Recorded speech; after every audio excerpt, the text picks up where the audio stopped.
नमस्कार, आप देख रहे हैं न्यूज मंच और मैं हूं विशाल वैभव। अभी हमारे साथ बात करने के लिए राष्ट्रीय लोक मोर्चा के जो है प्रदेश उपाध्यक्ष अशोक राम हैं और हम इनसे बात करते हैं। क्योंकि जिस तरह से नवादा में जो घटना घटी है, इसको लेकर हम जानते हैं कि इनकी क्या कुछ जो है प्रतिक्रियाएं हैं। क्योंकि तमाम दल जो है अपनी प्रतिक्रियाएं दे रहे हैं। हालांकि हम बात करते हैं अशोक राम से। जो है जिस तरह से जो घटना घटी है, महादलित टोला में 80 घरों को जो है जला के राख कर दिया गया है। कैसे देखते हैं इस पूरे घटनाक्रम को? देखिए, ये बिहार के लिए बहुत ही दुखद वाली घटना है। इसको जितना भी निंदा की जाए बहुत ही कम होगा। क्योंकि आज आज़ादी के इतने दिनों बीत जाने के बाद भी जो समाज के अंतिम पंक्ति में रहने वाले व्यक्ति के साथ उसके घर को जला देना, ये बहुत ही निंदनीय है और सरकार के लिए भी चैलेंज देने का काम किया है जो अपराधी हैं या जिस तरह का काम करने का जो काम किए हैं जो लोग। और इस घटना से पूरे बिहार की बदनामी हुई है।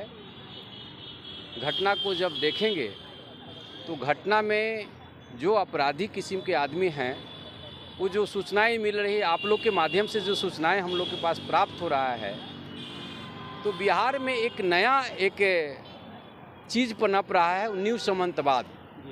पहले अनुसूचित जाति अनुसूचित जनजाति के लोग, अति पिछड़ा के लोग जो है ऐसे कि सामंतवादी लोग अपने वर्चस्व स्थापित करने के लिए, अपने मान सम्मान के लिए उस पर जैसे कि उसको अत्याचार किया करते थे या जो भी मामलात आते थे।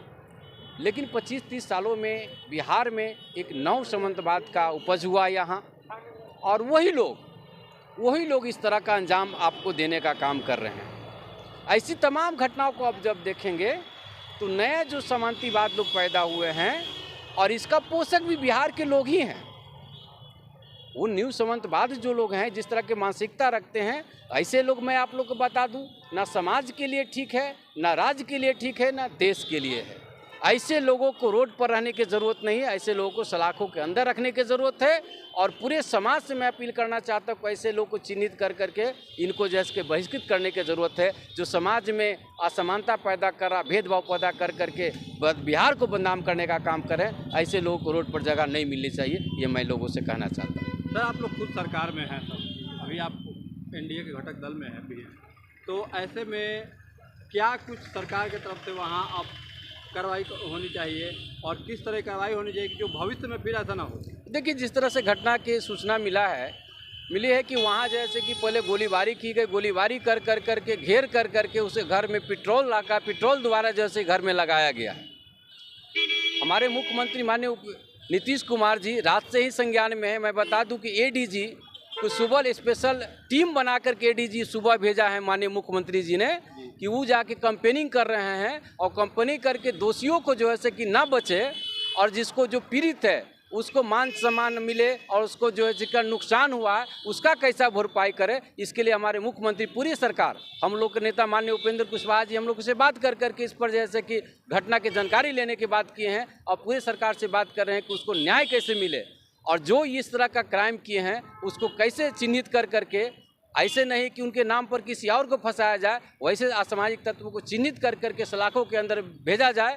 और जिसको घर जलाया गया है, मैं मांग करता हूं कि उन लोग को पक्का मकान के साथ जितना जो नुकसान, आर्थिक नुकसान हुआ है, नुकसान की भरपाई किया जाए और उसको जान माल की सुरक्षा कर दे। इस सरकार का दायित्व है, और हम लोग भी मांग करते हैं कि उसको जैसे कि सब पूर्ति किया जाए और सबको मान सम्मान जैसे कि बराबर से मिले। इसका भी सरकार को ख्याल रखते हैं और रखना चाहिए। लेकिन विपक्ष तो सर सवाल उठा रहा है, और सीधा रूप से विपक्ष का कहना है कि इसे आप कौन सी संज्ञा दीजिएगा, जंगल राज, महाजंगल राज, या कौन सा संज्ञा दीजिएगा?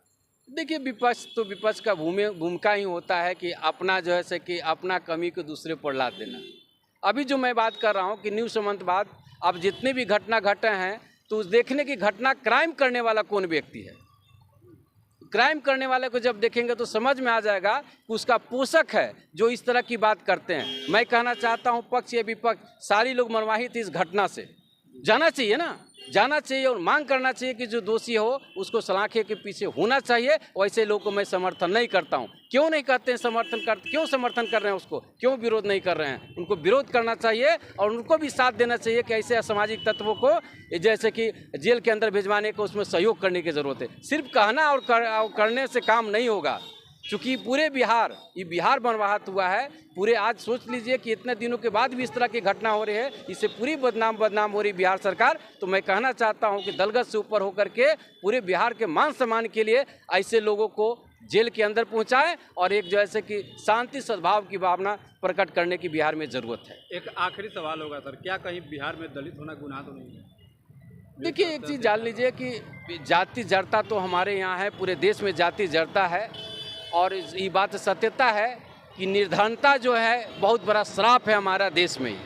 निर्धन होना यानी आर्थिक विकलांगता होना ही जैसे कि सबसे बड़ा श्राप है। अभी घटना को जोड़ ले, अगर उसका पक्का मकान बना होता तो निश्चित उस घर में आग नहीं लगाया जा सकता था। झुग्गी झोपड़ी में रहने वाले लोग ही गरीब लोग हैं, चूँकि उनकी आर्थिक संपन्नता बनिया नहीं है। तो आप सही कर रहे हैं कि श्राप नहीं, ऐसे कुछ असामाजिक तत्व लोग हैं जो इस तरह के करमावा कर के पूरा मानवता को शर्मसार कर रहे हैं और सरकार को बदनाम करने का काम कर रहे हैं। उनको मंसूबा पूरा नहीं होगा।